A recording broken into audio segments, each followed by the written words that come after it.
recap the other night's game. Obviously proud of our football team, the resiliency to play all 4 quarters and to hang in there and beat a good team on the road. I knew it was going to take a good special teams effort there to match them in that part of the kicking game, and I thought our guys did a really good job that way. Our special teams MVP was Bryson Hammer, that big punt return. I thought that was a really key part of the game and a key moment there to get some points before the half. Defensive MVP, I thought, Martez Pointer was excellent inside throughout the course of the football game. Really, really good there. And then offensively, Ryder Treadway, a young freshman receiver that had a couple huge third down catches, and then the touchdown on the very first drive of the third quarter, I thought kind of broke the game open and changed the course of everything. So lots of guys with good individual efforts, continue to play really, really good defense. Coaches continue to put a good plan together that side of the ball, and they're executing it at a really high level. Got some timely, explosive plays in the running game the other night and running the football, and then I thought Tucker had some really, really good moments as well. So, on to week 3 of November football here, trying to play meaningful games in the month of November is kind of every team's goal across the country. Sitting here right in front of our face with another tough challenge this weekend, in Ball State, well-coached team's got a dynamic quarterback, a very good pass rusher, and they stress you with a lot of different things in the kicking game as well. So we're going to have to be at our best. Looking forward to be back in our home stadium here. And with that being said, I'll take your questions.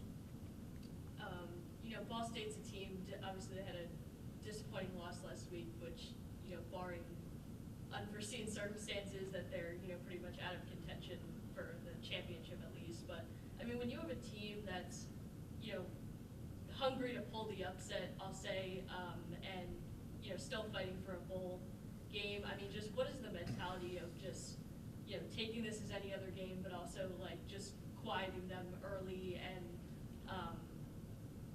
just not overlooking a team like this? Well, I think number one, they're playing to be bowl eligible, right? This is their coaching staff's first year together with that program and with that team. So every week there's going to be a checklist of goals that they have to, or they want to get accomplished. And, it's a great opportunity, for both teams, right? This is a big football game. So, on their journey and ours, right? So, each team's, how you – this time of the season, playing for a conference championship is a big deal. That's part of it. That's what every team wants to do. But each individual locker room has different things right in front of them that they want to go get accomplished. I'd expect this team to be at their very best when they come into Glass Bowl Saturday. 6 sacks last game, 4 against NIU, and you're facing a Ball State team whose offensive line has dealt with a bit of injury, but also just one of the weaker statistically when it comes to sacks allowed. Just what is it about your defensive line's ability to get that pressure in the last couple of games, and just what do you hope to see from them? Well, I think our defensive line would tell you that this is the key. You can cover, right? When you can cover at a high level, and you don't have to the pressure with blitz packages, each and every week that are brand new or change the course of the paths 5, 6, 7 times, like some of the teams that we've played and faced that have to do that. It makes your job a lot easier because you can set things up in your rushes, and you can have counter moves, and you can do those kind of things. But I think what they've done is they've done a good job of understanding, what the challenges may be. This is a week where, it's not only just sacks, it's hurries, it's quarterback hits, it's tip passes, it's forcing the quarterback to become uncomfortable. You might not sack this guy at all this weekend, but you can't let him get out of the pocket, and can't let him go run around and make plays and unscripted things happen. Off-scripted plays, and that's how explosive plays come out. So, affecting the quarterback comes in multiple different forms. They've done a good job of doing their job. The coverage guys have done a good job doing their job behind them, and that's kind of married and meshed together to play good team defense. And, those statistics are a byproduct of that. And lastly for me, just more of a reflection question, but you touched on it in your opening statement. But, just the running game that was ranked not even in the top 100 as a unit last year. Just especially with Chip Traydon back in the rotation, just how has the running game really added a new dimension to this offense this year? Well, I've been here a long time, and, that's always been a staple of our offense. If you can't run it, you can't do anything. There's only, you may be able to get yards, but you're not going to score points if you can't run the football. So, you got to be able to be balanced. You have to be able to keep teams guessing when it comes to, where they fit their gaps, whether that's a run or a pass, by setting up some good play action passes. you got to put a plan around the quarterback to where he can be successful, and he really doesn't. You're playing with one arm behind your back if you can't run the ball. So there's not a quarterback in the country that can just drop back pass the entire game and beat you. So I think that the offensive line has done a good job of understanding where to go to and how to get there. In their counts, I think. The tight ends have done a good job on the edges of solidifying and holding the C gap in there when we have to. Then obviously the running backs, if we can get them to the safety or the unblocked corner, we like our chances, and that's going to require some good downfield perimeter blocking by the wideouts. So it's a willingness, it's a toughness, and it's a want to thing. And the games where we've been very successful on offense, we've seen great balance, and we've seen that in that effort in the run game. And to do what you want to do in November, playing football in Northwest Ohio or really anywhere in championship-type games, you got to be able to do that, and you have to be able to run it. You've said multiple times, obviously, you guys don't really care where or when you guys play, but, this is the final home game of the season, it being on a Saturday in November. Just how does that kind of add to the excitement this week and getting ready for this game? Yeah, I think a different schedule. This isn't – I don't know how many late November Saturday home games we've had in my time here, but this is a little different setup. But anytime we're in front of our home crowd, we thrive on that part of it. And I think that we've had great attendance, we've had great student representation, and hopefully that continues because I think our players really feed off of that. And we're into our routine, we know what it's going to look like, and we play a little bit more freely here maybe than places where you're less comfortable, and that's just human nature. Past weeks obviously don't dictate future success, but to see your team back-to-back weeks, obviously that's kind of been a bugaboo this season, but to see them come, respond after a home win, respond on the road for the first time, just how does that kind of add to just kind of what you guys are looking to do this week and finish on the season? Yeah,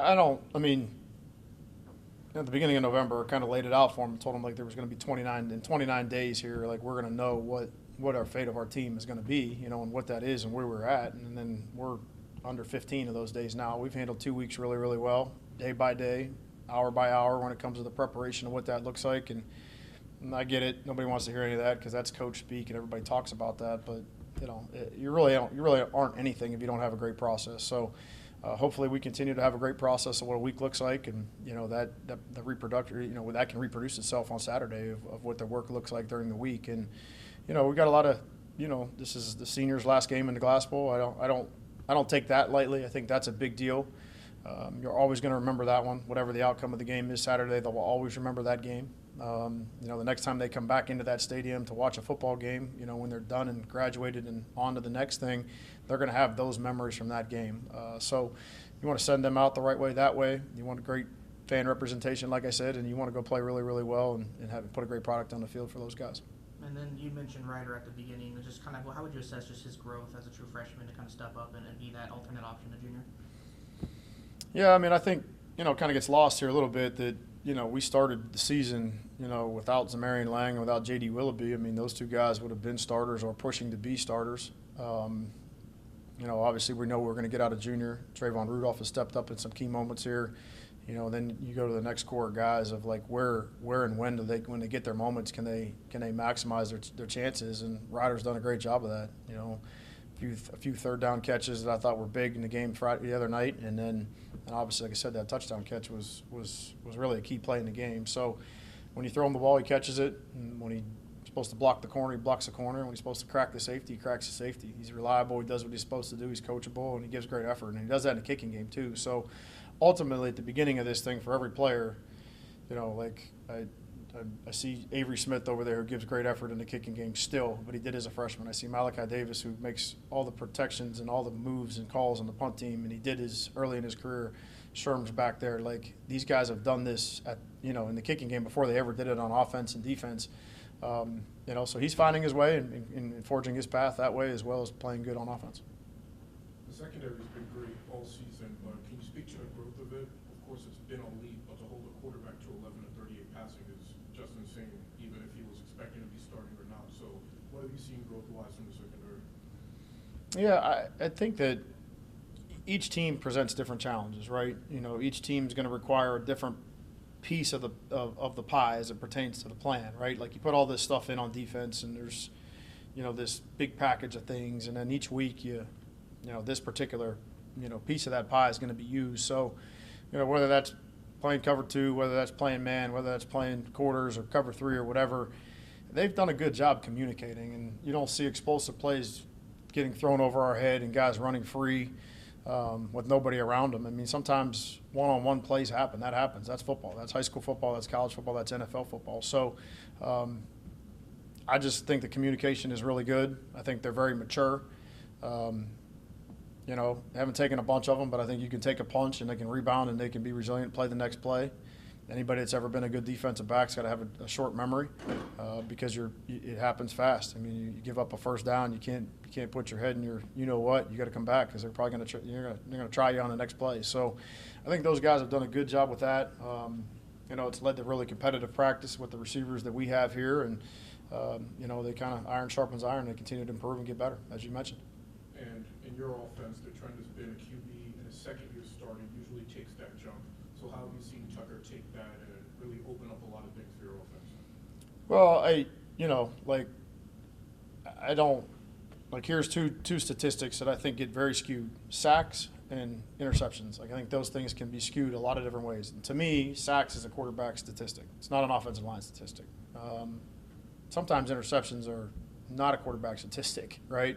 So can you, on time, rhythmically get the ball out of your hands to the right people at the right time? If you can do that as a quarterback, sometimes those sack numbers are real, real low. And if you can't, sometimes those sack numbers are really, really high. And ultimately, in both scenarios, the offensive line takes the brunt of that criticism or that praise either way. You know, so the quarterback going into the second year should be able to help protect the offensive line as much as they protect him. And then ultimately, he should be able to distribute the ball to the right people at the right time. And if he can do that at a high level, like, you're going to see really high passing numbers. You're going to see a good completion percentage, which ultimately is going to lead to really good efficiency. You know, and I think those are, you know, how do you get to those points prior to the ball being snapped? Really good, authentic communication with the guys up front, you know, handling the call from the coaches and then, you know, getting that to your guys. So he's been really good at that. And, you know, we're going to need him to continue to do that down the stretch here.